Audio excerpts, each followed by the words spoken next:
So, good evening, everybody. I hope you are all well and had a wonderful day. So, today I am joined by the lovely Katie. So, Katie, just want to introduce yourself? Of course I can. Hello. I think I do know most of you, but basically I'm Katie. I graduated with a 2-1 in events management, sadly 5 years ago now, probably 6 years ago to be fair.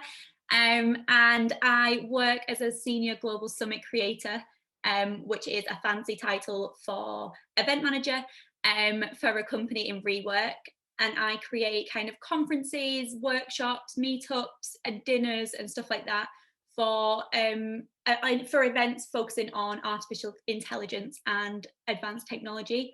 I have kind of no background in technology whatsoever. It's just kind of the company I fell into. And then also, yeah, I'm the founder of EMmentoring, which I know a lot of you here are in, which is wonderful, which is just an events program for event management students and graduates to connect with an industry professional, basically, for one-to-one mentoring sessions, just to kind of help you along and have that support system at the very start of your careers. Lovely. Thank you so much, Katie. And I'm Clem. I'll be your host for the evening. So, just before we do go into tonight, Katie, do you just want to explain a little bit about the mentor series? Yeah, absolutely. So basically, it's a series of events put together by myself and event grads, working alongside the guys there, which is wonderful. And basically, the reason I started EM was because when I graduated, I had no idea kind of where I wanted to go or what industry I wanted to go into. And I felt like I didn't have anybody to ask or help kind of guide me along the way there either. So that's how the whole thing came about. So my thought process was that I've got so many wonderful mentors included in EM this time round that I wanted to kind of share their work with everybody and hopefully provide a bit more insight into kind of the role and the day-to-day of kind of people working in specific sectors of events.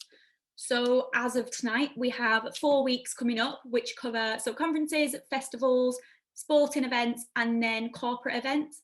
And then we'll have a week break, and then we've got another 4 weeks of another exciting lineup that I'm not announcing yet, so you'll have to keep an eye out. But yeah, once we've got all the details for those ones, we'll let you know as well.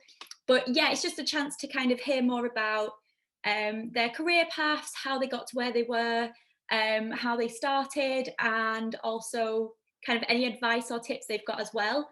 But also a chance for you to ask your questions as well. So there's some really, really cool speakers involved. And yeah, some really interesting backgrounds as well. So if you're not sure kind of where you want to go in your career, or even if you do know and one of them sessions is covered, then yeah, join and learn more and hopefully help guide you into your career path as well. Lovely. Thank you very much, Katie. And just to let you know, guys, there will be an opportunity for you to ask Katie any questions. Pop them in the chat box. Just make the use of the chat box. Any questions at all you have. Okay, so Katie, I will start with my first question. So, what made you join the events industry? So sadly, it's not like I had some burning desire to work in events or anything like that.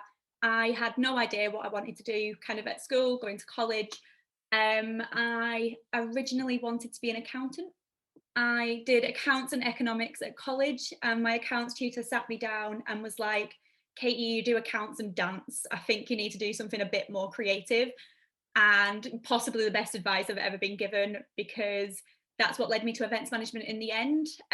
Again, didn't really know where I wanted to go, what I wanted to do, but I came across the course at the Uni of Chester, and it was combined in the business school as well. So I had some business modules in, which was a chance for me to kind of still use the things I took from college and the courses there, whilst also, yeah, get a bit more involved in the event side.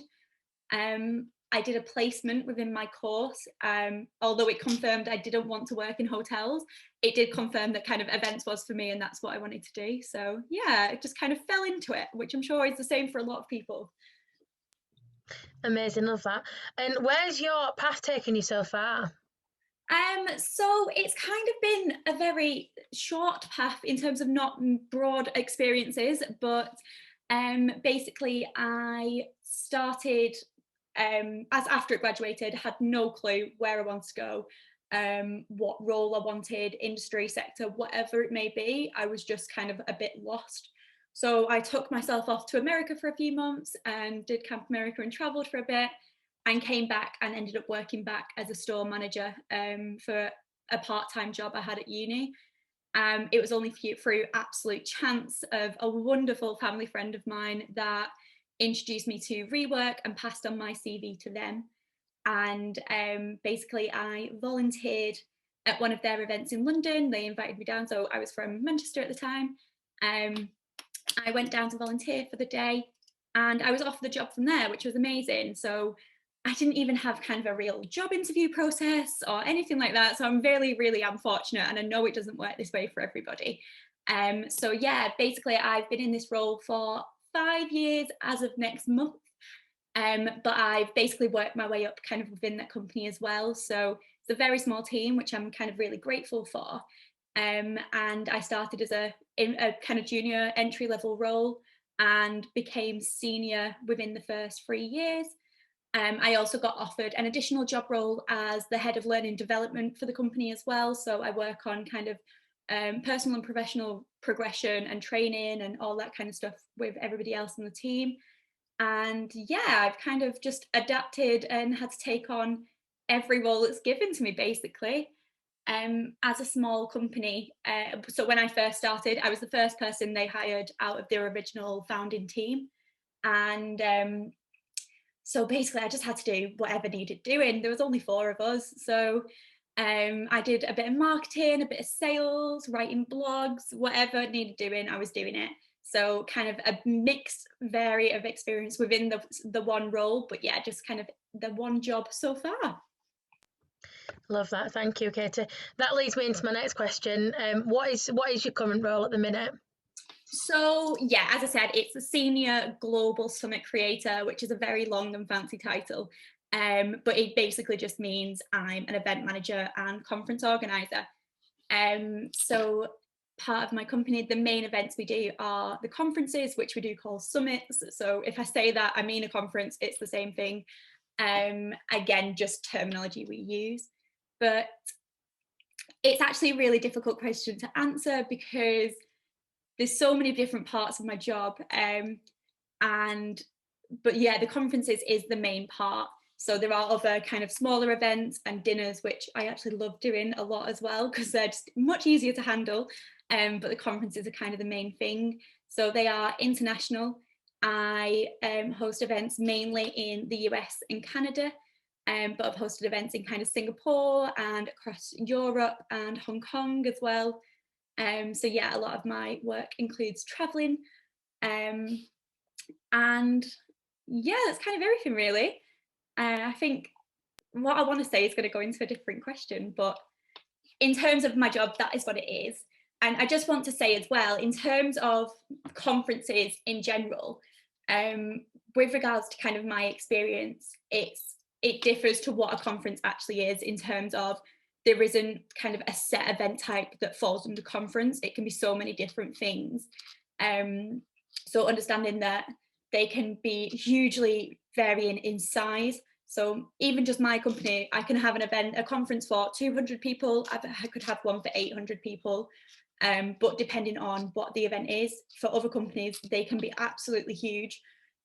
So again, they vary in size. They could be combined with other events as well, such as exhibitions and trade shows or awards or whatever it may be. They can often kind of roll into one, and they could, yeah, combine so many different things. But also in terms of the teams and people working on conferences, they can be part of an in-house events team for kind of a large company. They can be contracted events. Through freelance or different companies, whatever that may be. They could be kind of companies like mine that are really small companies that create the events for themselves, or again, a really small or large company creating them on behalf of a client. So it really does vary, and kind of the questions I'm going to answer is just in relation to my experience with events, but it could be completely different for every person in working in conferences, basically, even within the roles in this area. So not only could a conference, like somebody working in conferences could work across the event organizer side, or sales, or marketing, or logistics, or anything else that kind of comes under that. And just kind of, even as an event manager, if that's your title, it doesn't mean an event manager for a different conference has the same role as you either. It all just depends. It could be more logistics, it could be more kind of like my side and organising schedules and speakers and venues, or it could be more kind of attendee side and arranging travel and itineraries for clients and stuff like that as well. So I will give details, but yeah, kind of just specific to mine, and it would vary. Like, there's nothing uniform across the board for this at all. So yeah, just something to keep in mind. Lovely, thank you. So can you tell me, what is your favourite part about working in conferences? Well, traveling is always lovely. So yeah, I love I go to America well, normally I go to America quite a lot. And and Canada as well. So it's really nice to have that aspect. And luckily my company is lovely, and we get to kind of stay out there for a weekend and stuff at the end. And so that's a really huge part of my job. And also the team I work for kind of make my job exactly what it is, and I love them for that. Um, and then I guess obviously organisation is absolutely key, and I love it. Like, I think that's what event managers have to have. They have to have that passion for just having your shit together, really. Like, I mean, doesn't mean it has to happen in personal life, but professional life is a completely different matter. I say that as I've just finished an event kind of 10 minutes before this started, because I screwed everything over with my calendar. But normally organisation is key. So yeah, if I'm a bit fried, I'm really sorry. I have been running a virtual event today as well.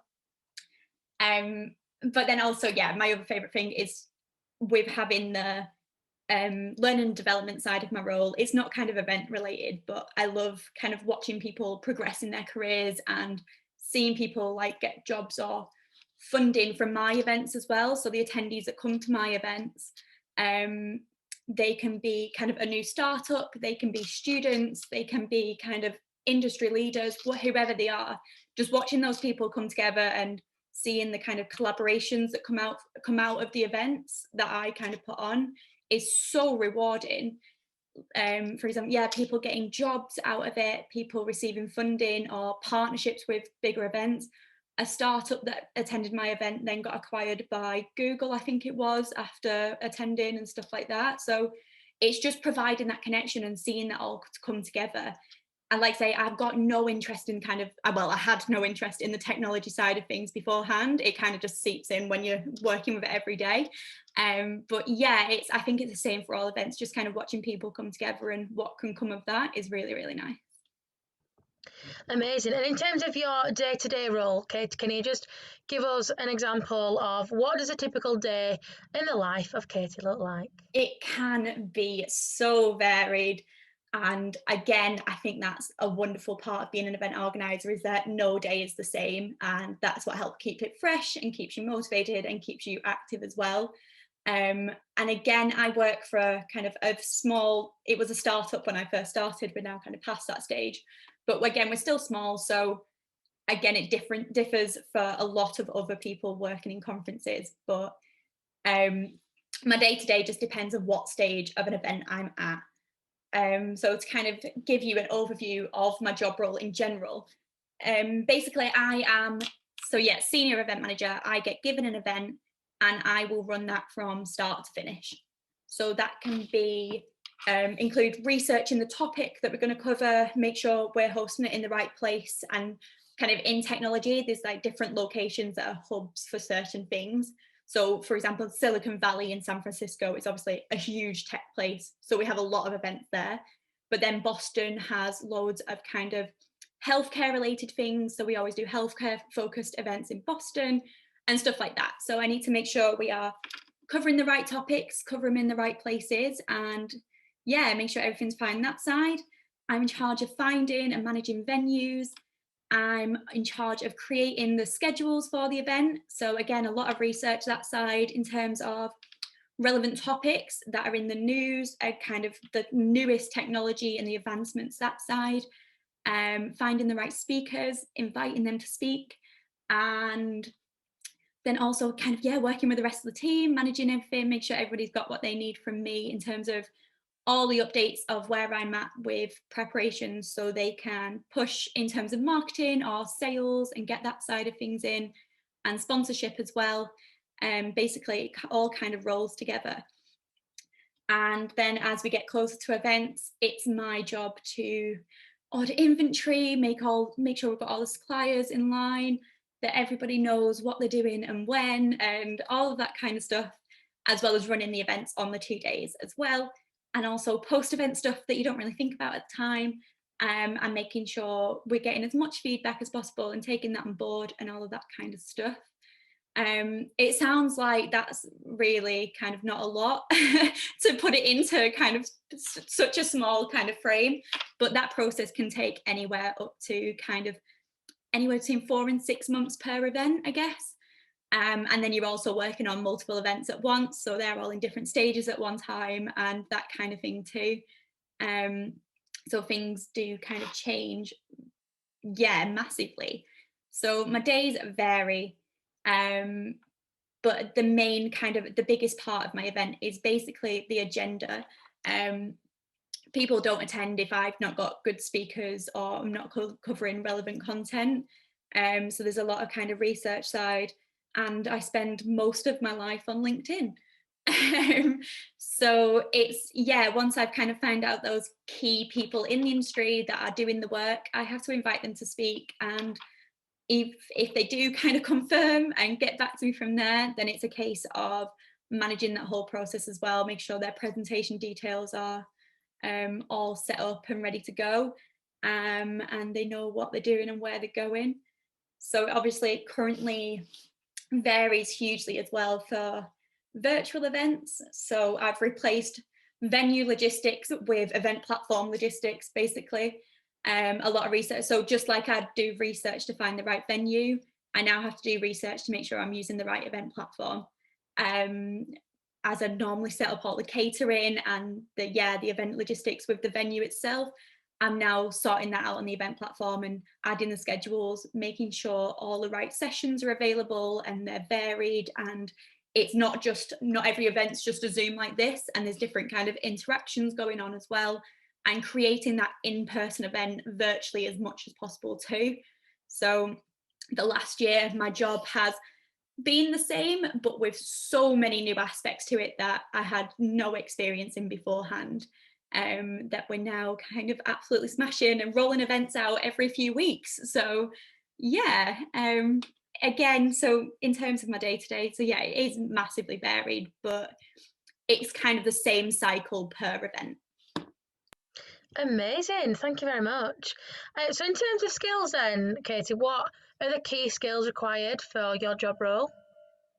Again, I think this is kind of across the board as event managers, but time management is huge. Like I say, I'm juggling different processes of different event timelines all at one go.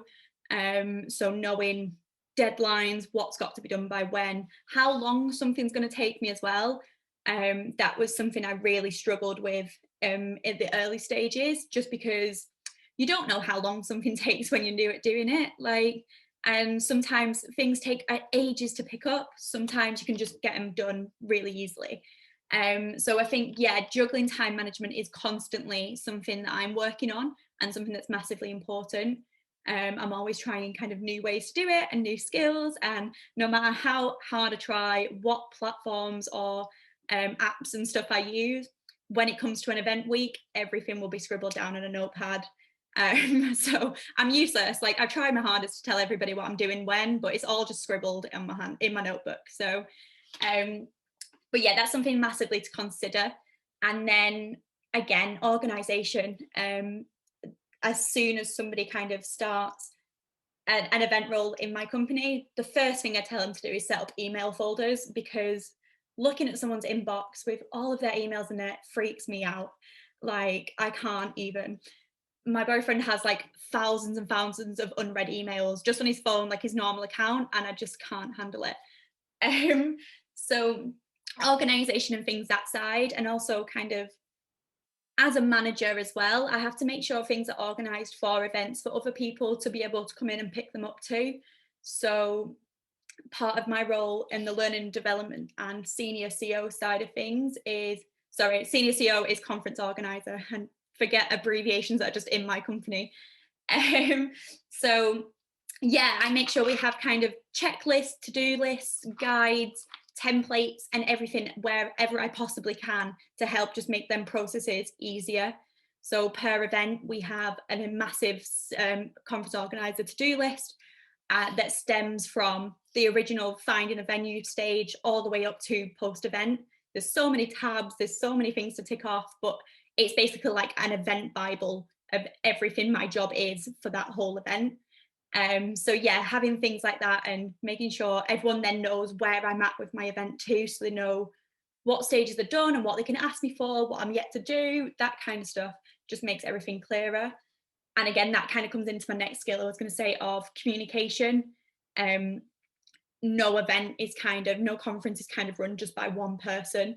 There's always your team behind you, and there's also always your suppliers, your venue, your speakers, whoever, and your attendees, and everybody that's involved in an event. You have to make sure kind of everything is clear as possible through every stage. Kind of miscommunications have happened previously, and that's where all of the issues start to come in for your event, and it makes life so much harder for yourself. So yeah, being as clear as humanly possible. It's surprising kind of working in tech, how many tech people don't understand how to use a virtual event platform. So it's kind of, you have to be, I guess, break it down as basic as possible as well sometimes, even if that's in your team. Not everybody thinks the same way as you, so considering different angles to approach things and different questions people may ask, so you're prepared as well. So yeah, it kind of all comes into that. And finally, sorry Claire, I'm just going to say that. No. Finally, my last one was just customer service. Like I said, I worked in retail before having an events job, and I'm so thankful for it. It taught you so many skills, kind of customer service wise, that I take with me into event days, especially when you're kind of face to face with those attendees as well. It's one of those just key basic skills that you can acquire, it's so transferable. You can pick it up in so many different ways, but once you have that experience, you can transfer it to kind of every aspect as well. Lovely. So what advice would you give anyone that's wanting to go into the industry, wanting to go into the world of conferencing? First things first is with, again, events in general, you have to take the rough with the smooth. Everybody around me knows that if I've got an event coming up, don't ask me to go anywhere, don't ask me to do anything. There's every chance I won't reply to you, and I'm probably not going to be the nicest person for a few days. Again, all depending on how well my event's going. But it is just one of those things. You have an event day, it's everything you've been working for months leads up to that, and you want to give it your all and you want to make everything perfect. And there's so many kind of admin tasks that have to be done so last minute that there's just so much, no matter how prepared you are, there's so much to do in those last final stages that it is always going to be kind of the longer days. But after that, your sense of reward from it, for one, is amazing. Having an event finish and it's all gone smoothly and everybody's happy is wonderful. But then you also know that it's going to be a bit more chill where you're doing the research stages and stuff like that, and it's not all constantly go. So yeah, you have to kind of take the ups and the downs. And also, it's kind of fine to not know what you want to do. Like I said, I was really fortunate to be able to kind of fall into the position I'm in. And I know it doesn't work that way for everybody.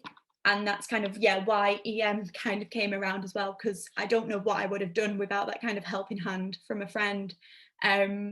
So even if you get a job, even if it highlights the areas you don't want to work in, absolutely perfect. It's something off your list and something you can work towards finding something else that you are good at and you do want to kind of stick at. Nobody you can't go into any career knowing that you're going to do a job role and it's going to be absolutely perfect. Nobody knows that. You might have all these ideas in your head of what it could be. It doesn't necessarily mean it turns out that way. So yeah, I think, again, just accept that you don't know where you want to be and take on opportunities as and when they come. Another thing with my job, a lot of people who've kind of applied, so I do the interviews for new team members at my job, and so many people kind of want to work at my company for the travel aspect. So like I say, I'm really fortunate and we get to stay out after events and stuff as well, but don't get an events job purely for the travel.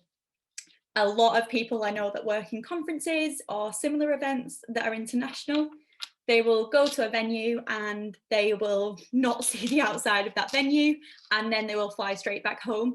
And that's kind of a big reality for a lot of it.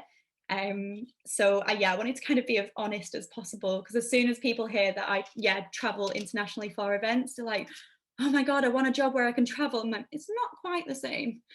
It is just kind of an added perk. It's not the reason for the job.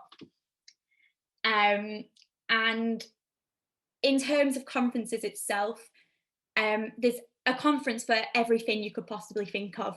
Like, you'd be so surprised. So they're not all kind of boring professionals in suits. They're really, really not. So get creative. If you're wanting a role in conferences and you don't know where to start in your job search type thing, have a think about your own interests. What is it? Fashion? Is it makeup? Is it technology? Is it sports? Is it whatever it is? There will be a conference about it. Have a look for the events that are coming up in that specific field for the event professionals. So if it's a fashion event, what kind of retail events are coming up? It doesn't have to necessarily be like the fashion show type of things. The people that are creating those fashion shows, what other events are they doing? Like, where does that stem from? And that kind of thing as well. For gaming, it could be absolutely anything. There is a conference or a trade show or something for it. So find those events, find out who's organising them, and have a look into it that way. You can find so many different companies, and if you've got a common interest in the conference itself, you'll then be more kind of engaged with what you're creating for it. So like I said, I had no interest in tech at all, but from working on it every day, and I mean, I couldn't go into the specifics of AI, but I could tell you the general key terms you need to know, and I know kind of who's doing what in the space. So it is interesting. So yeah, I think that would be kind of inspire yourself to the job role you want to be in. It doesn't have to be dull events. It really doesn't. Like, there's so many different types of things out there, and conferences is a huge field in that. So yeah, be creative is I'd say my main advice for conferences. Lovely, thank you. So just got a couple more questions before I will ask you some from the audience. Yeah. So what's been the hardest part of your career so far? To be honest, figuring it all out and understanding where I wanted to be and what I wanted to do. Like I say, that's exactly why EM came a thing, but it's just the sense of not knowing if you're doing the right thing, not knowing if you're going in the right direction, whatever it may be. That was a huge personal struggle that I think a lot of kind of graduates feel the same. Especially current times, I dread to even imagine how difficult it is. So I think it's just that sense of getting to the point where you know things happen for a reason, and the right path will find you eventually. So you might take a few wrong turns on it. You might not be in a job you enjoy straight away, but you can just learn from your experiences wherever you do end up. And yeah, I'm really fortunate that I did end up really enjoying my job, but it took me a fair bit to get there, and a lot of confidence issues, I guess, that I could actually do it. So yeah, that was kind of a huge thing. And the hardest part has got to be when an event's going wrong. Like, it happens. It's not always a fault of your own. Sometimes it is, and sometimes you just got to put your hands up. but it's not always the fault of your own as well. And yeah, not every event goes smoothly for anybody. There's no event professional in the world that'll say, never had an issue, never had a speaker drop out last minute, never had someone turn up late, whatever it may be. It's just knowing that when you first start out and it's your kind of first event and the speaker doesn't show up, you're like, what do I do now? Whereas once you've done it a few times, you realise it happens a lot. It's not the end of the world. You'll find a solution. So it's until you get to that point, I think it's kind of a real stress, like huge stress when things are kind of seem like they're falling apart. Lovely stuff. And what about career highlights, Katie? What has been your biggest highlight to date? So I'm going to tell you something, and I'm going to make it sound way better than it actually is. So I ended up in the New York Times from one of my events. Like I say, it's nowhere near as good. I saw your face, Clem. It's nowhere near as good as it sounds. So basically, my career highlight of my job here is we held an event in Montreal for the first time. So we had no kind of attendee base there or connection base there at all. So it was completely fresh. It was a lot of hard work to kind of build those connections at first. And this will mean absolutely nothing to any of you guys unless you're obsessed with AI. But we managed to get, they're known as the godfathers of AI. There's 3 guys who basically created a lot of the tech that we use today. Like it was them that kind of discovered it and worked on it and whatever. And they've never appeared at an event all together before. And we managed to get them all in the same lineup for our event. And they were doing a presentation and then a panel session together. And as soon as I added them onto my schedule, onto the website, we sold out. So it was a huge deal. The event became like 5 times bigger than it was ever meant to be. And it was just massive. So then there was loads of press there for these 3 guys. And I'm in the New York Times. You can see the back of my head as I'm handing them a gift, as it's a picture of them 3. Oh, I love that. Absolutely love that. So we've got a few questions from the audience. What has been your favourite event that you've worked on so far? So I know this is about conferences and I definitely shouldn't be going against them, but we host a series of women in AI dinners, which I lead. And it's just an opportunity to kind of help diversity in the industry and celebrate the women that are doing some amazing work in the field that are often overshadowed by the men. It's such a male-heavy industry.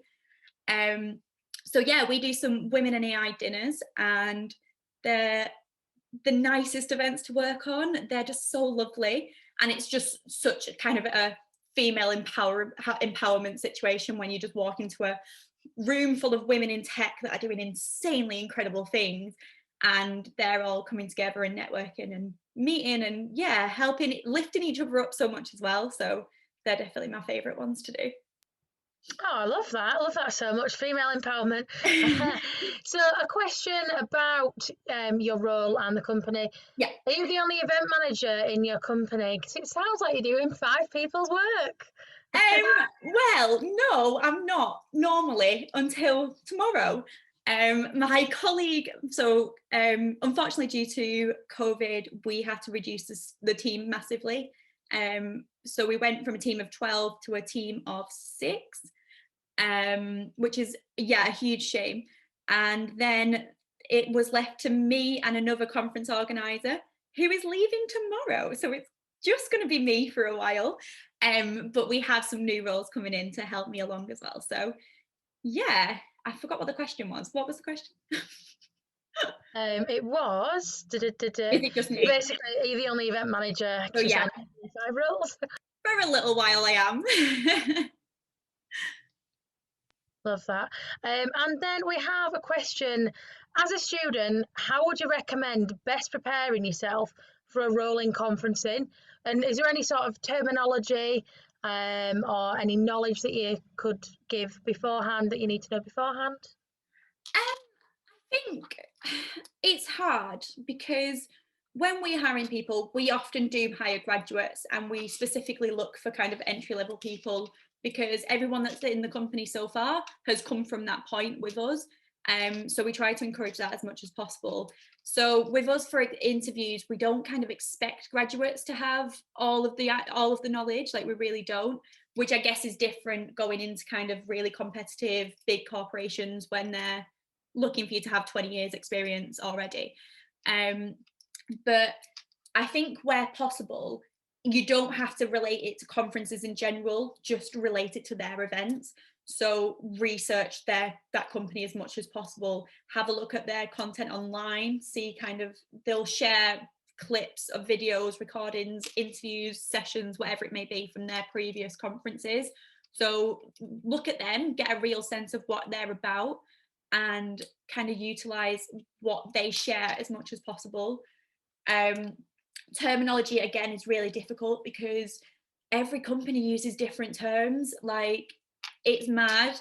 And again, so I'm probably actually not the best person to ask that question to in terms of that, because I've worked for one company, we have our own terms and I just know those. So I couldn't kind of advise you on the general industry.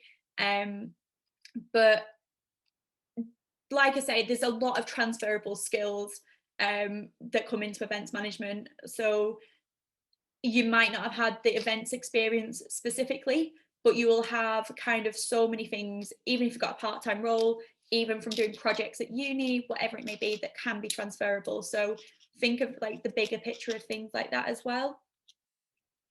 I know that doesn't really help much, I'm sorry. Thank you very much. And also, do you have any advice for someone who has had a few years out between graduating and getting involved in the industry? Yeah, so again, it's what else you can bring to it. So don't see event experience as I've worked on X, Y, and Z events. What else have you done in situations like, have you managed people before, or even just led a project or whatever it may be? Also, at the minute as well, we're in kind of a really good position that I can guarantee that most people that work in events have never done a virtual event before this year, me included, like didn't have a clue this time last year. So you're also kind of on a level playing field with some people as well. There's so many kind of virtual event jobs coming up at the minute that try and gain as much experience as you can there. There's so many courses you can do. There's so many event platforms that offer free tutorials as well, like they can just be a group call. I know Hopin do them, VFairs do them, there's a few others as well. So just kind of gaining insights into new areas as well that you can, that nobody has experience in, so you can definitely gain that. Like I'm doing virtual events now and I've gained experience just from a tutorial from the virtual platform. So yeah, try and utilize new things instead. Obviously for graduates, I don't even know how you've kind of got on the last year. Obviously it's impossible to get a job in the last few months, but so I guess people will be kind of wary of that as well and expect that as a graduate, but it's just showing how you've utilized that time out. You've not just sat watching Netflix every day.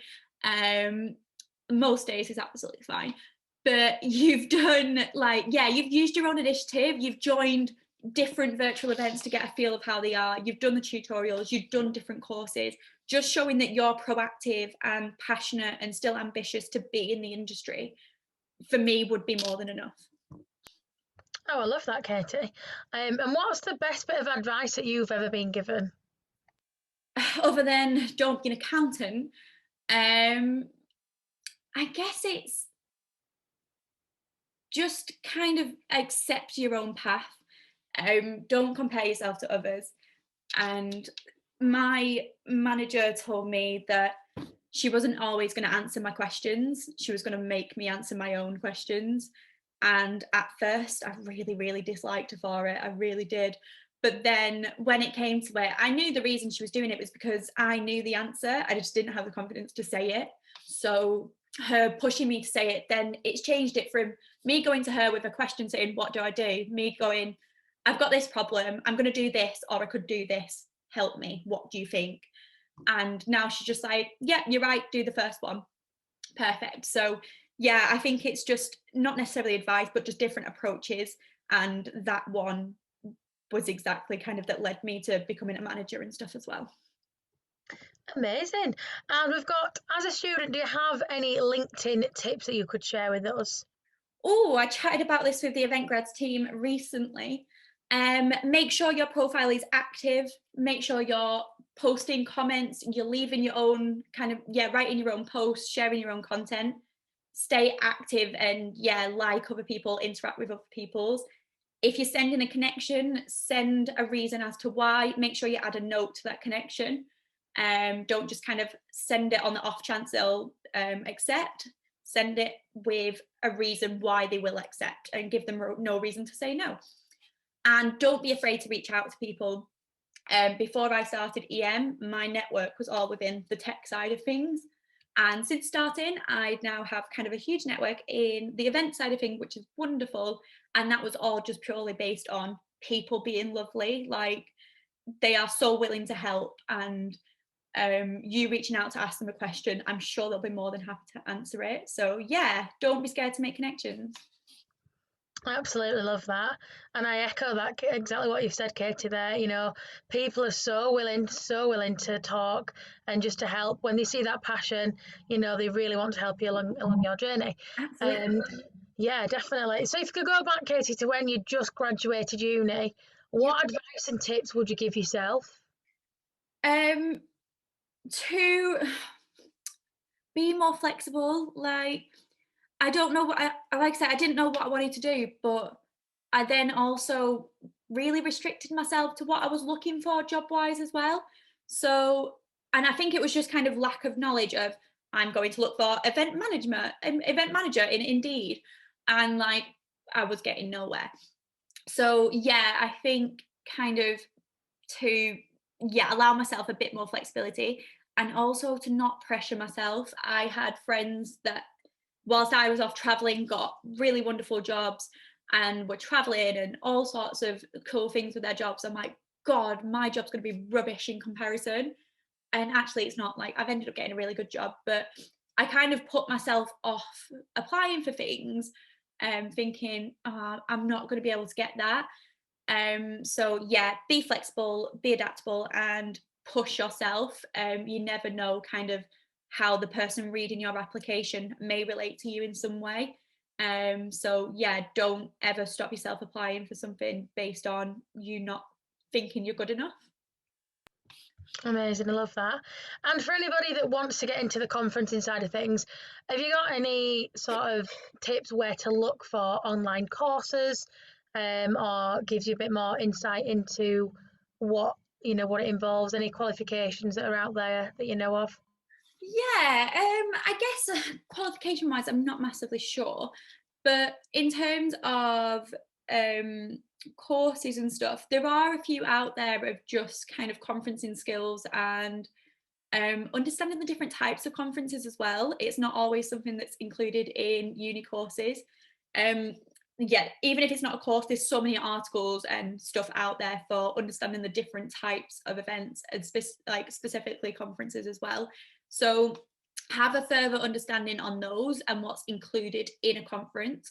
That can help kind of trigger different keywords to search when finding jobs and stuff like that as well. And utilize LinkedIn. If you kind of find an events company that does conferences, have a look through the employees of that company and see what job roles they have.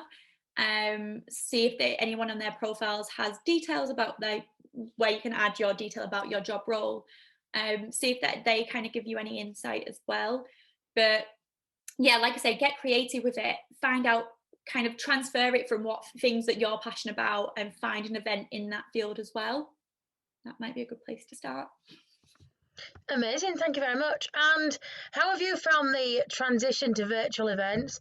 Do you think this is going to continue, or more than physical events, or going to hybrids? Oh, I'm so torn because for work, I can't wait for them to be over, man. I really can't. Like, I love them and they're such a great means to an end at the moment, but I can't wait to be back at an in-person event. And I know so many people feel the same, and I know attendees feel the same.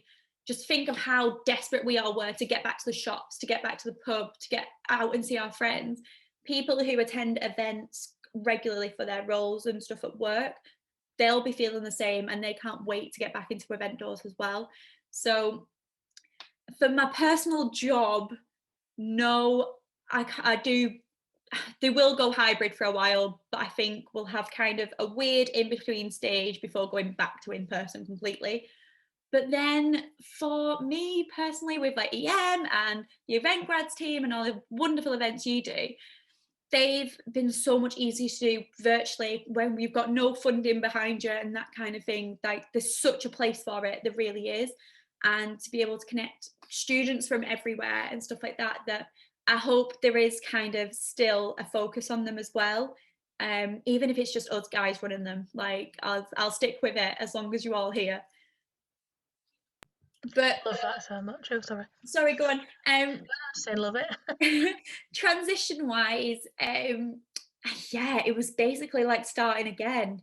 As an entire company, none of us had worked on virtual events before, and it was starting from scratch. So we did so much research into the different platforms out there, and they were all so new, and there was all adding new features all the time, and it was so hard to keep up.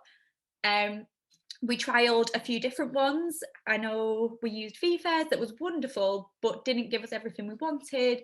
And at the minute, we've kind of found a platform called EMxEG Events, which we are really happy with. It's kind of working really well for our events and stuff like that. I now know what I'm doing with it, so it doesn't take me like years to set up, which is wonderful.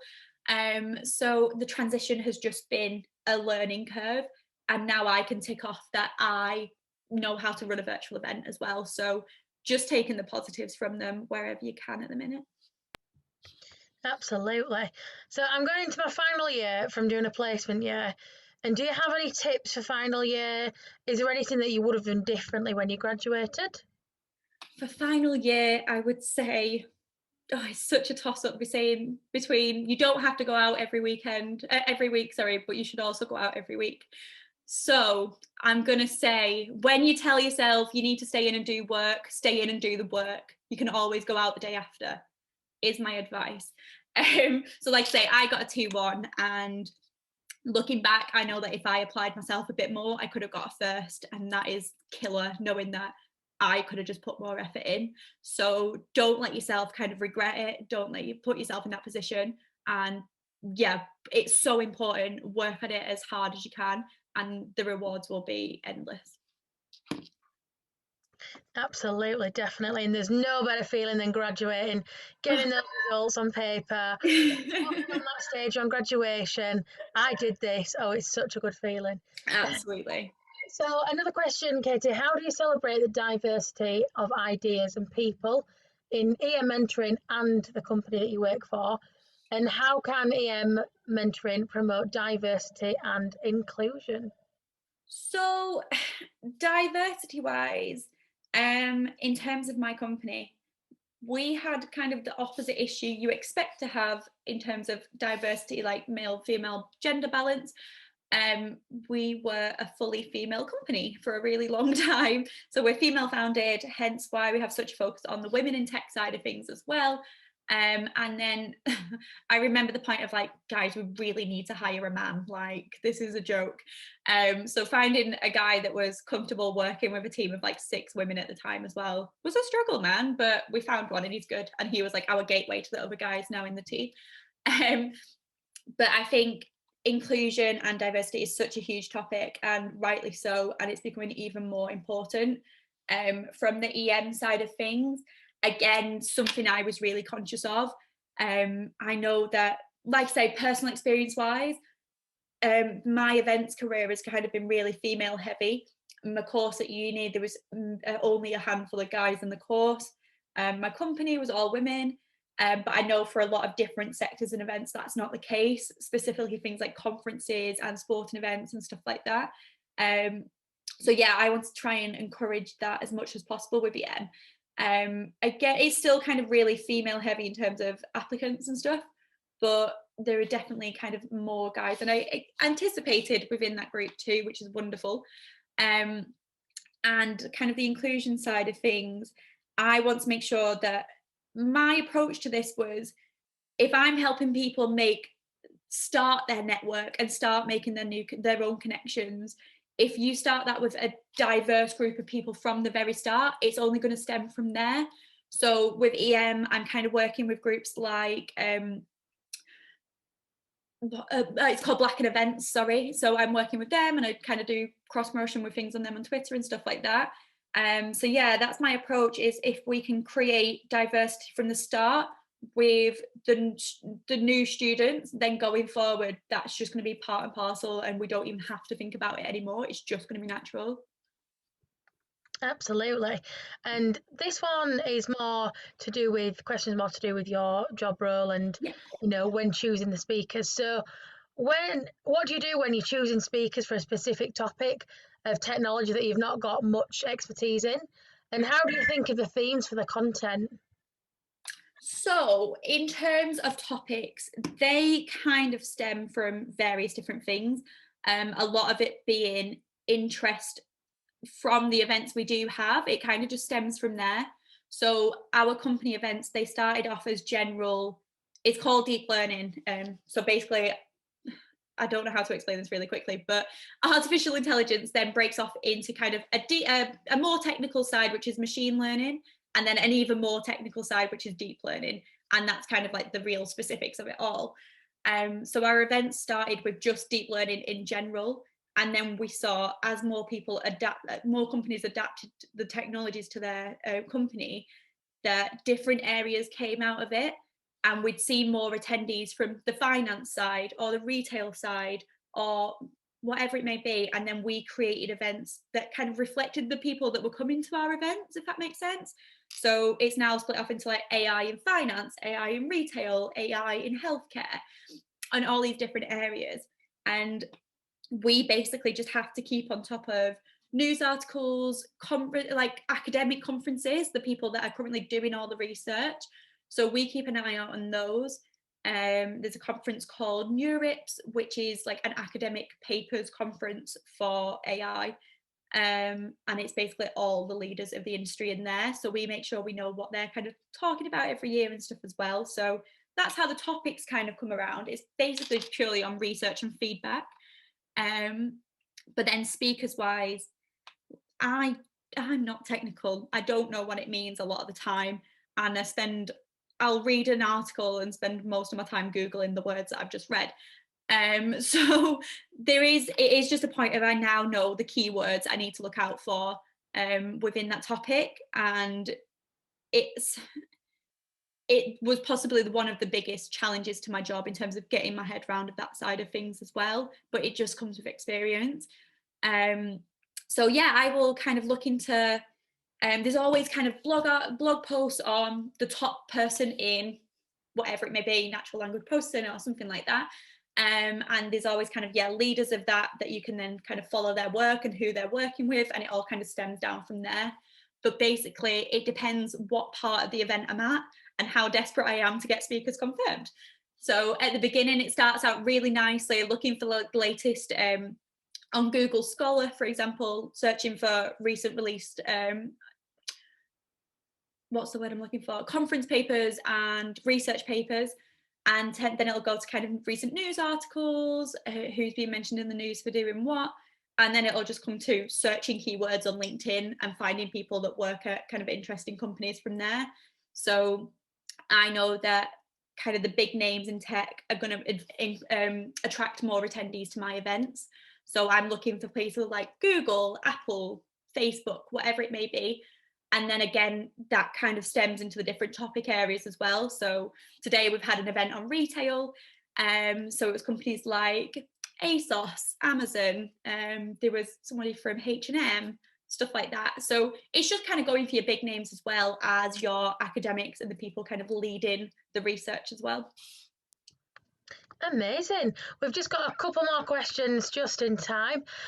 So is there any role available in your company for students or graduates? Well, there was, but one of them has just been taken by somebody that's in here. I can see her face in the corner of my screen. So yeah, unfortunately at the moment we've not. We have taken on a previous intern who was helping us out. She's now becoming my CEO assistant to help me out whilst I'm the only CEO, which is wonderful. And then we're having a new intern start when she graduates very soon. Lovely. And then last question that we have from the audience. Did you apply to a graduate scheme? And if not, why? Didn't, because I'm not gonna lie, I didn't even think about it at the time.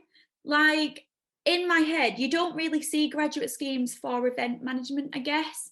And I knew people that were doing them to go into finance and go into banking and go into like business focused roles, but I never really came across any for event management, which I now know definitely isn't the case. And there are definitely they are definitely a thing and they are out there, but just isn't something I had the initiative to even think about at the time. And now looking at everybody through EM and all, just how proactive you are and how ambitious you all are, you really all put me to shame to how I was when I graduated. And it's so amazing to see. And like I can see Rose at the top of my screen and just seeing her little post on LinkedIn and how she's absolutely smashing it. I was just like, I never even would have thought of doing that. And even getting a mentor through EM, I know I started that and I know that I set that up, but I don't know if I would have taken that on myself at the time. So the fact that you all are even thinking about it just shows you are all going to go so far. Love that. Everyone is saying, wow, Courtney, amazing, Courtney. Courtney, congratulations. Love that. So, guys, if you do have any final quick questions, got 1 minute left if you do want to unmute yourself. But it's been so amazing, so inspiring, so insightful, Katie, to listen to everything about conferencing, and the fact that, like you said, there is so much out there you can get involved with, not just a typical conference, like you say, retail, any industry that you're interested in, there's so much out there, isn't there? Yeah, and I know this kind of has stemmed from conferencing massively, and it's not always been kind of fully focused. If you do think of any questions like specific to my job role or anything like that, always feel free to reach out at any point. Like I am happy to kind of chat about it and kind of help through any different processes as well. I know Naomi, for example, has started her job and sends me random messages about different things that you don't even think of. There's so much that you won't even think of until you're in a job role. And then this is why creating your network now, especially if students, of people also kind of starting careers at the same time as well, you can all take so much from each other if you just kind of openly chat about it. Definitely, yeah, always feel to reach out. And if you're struggling with kind of anything, even if it's like say time management or one of the skills that you're working on and stuff, there's always people that are putting it into place at work that until you're actually doing it, you don't think of ways to do it type thing. So I'm always happy to kind of share that stuff if I know it. Amazing. And Katie, getting a lot of love in the chat. Everyone's saying, thank you so much and how amazing it's been. And Naomi says, yeah, absolutely, so helpful, which you 100% are. You're always on the phone to me, giving me some advice. So, you guys, if anyone's got any more questions, do feel free to unmute yourself. It's now 9 o'clock. That's gone so quick. So quick. I feel like I've just rambled on about nothing. Katie, do you want to explain what the next session is about? Absolutely. So next Thursday at a more reasonable time of 7 o'clock, because I don't have any events next week, we will have, she's called Renee Brown and she's a freelance festival specialist, basically. She's worked on things like transit and, I forgot all the names of the festivals she'd done, but some really, really cool ones. She's absolutely wonderful. And she also wants to help kind of students and grads as much as possible. I know she's working on some wonderful resources to put together for you all who are interested in the field of, different how to gain experience, the different job roles and different parts of the sector and that kind of stuff as well. I feel like hers will be very more specific to festivals than this has been to conferences. So hopefully, she'll be able to help out a lot. But again, even if you're not sure what role you are interested in, or even if you think have a listen, it might kind of spark some new interests as well. And give you an insight that you didn't know you might be interested in. So it's all about keeping your options open and just providing as much info to you guys about the industry as we can. Absolutely, and that festival one sounds amazing. There's even more. We've got lots more coming, haven't we? Yeah, Katie? definitely. There's some really cool speakers coming up. I know the sporting event one, the guy works for the FA and is currently working on the Euros this summer, which is really, really cool. Wow. And then we've got Rachel Kenny as well, who's talking corporate events. So we'll kind of probably cross over a little bit with conferences. So if you're interested in this, definitely have a listen out for that one as well. Amazing. Oh, someone just asked, where will they be recording of the event be? Because you can't make next week. I haven't tried it yet, but I think I'm going to be able to add it to the EM website, and it'll just be kind of the link to the Drive video for you to rewatch. Lovely. So thank you all so much, and Katie, thank you so much. It's been lovely, and I find these so inspiring just to hear about your journey and any advice that you could give us all. Honestly, I find it so inspiring. So thank you very much. Thank you, Clem. You've been wonderful as always. Oh, thank you. Thank you, Katie. Honestly, you are such an incredible role model for us all, and we all appreciate you so Absolutely. much. You are amazing. Thank you, Rose. Absolutely. But yeah, no, anytime, any messages or any questions you think of, or even if you're looking into job roles or not quite sure on what they mean type thing, give me a shout. Like I say, I kind of involved in the interview process for my role as well, for my company as well, sorry. So hopefully I can help with interview tips and stuff like that. So yeah, reach out whenever. Amazing. Thank you so much, Katie, and we will see you all soon.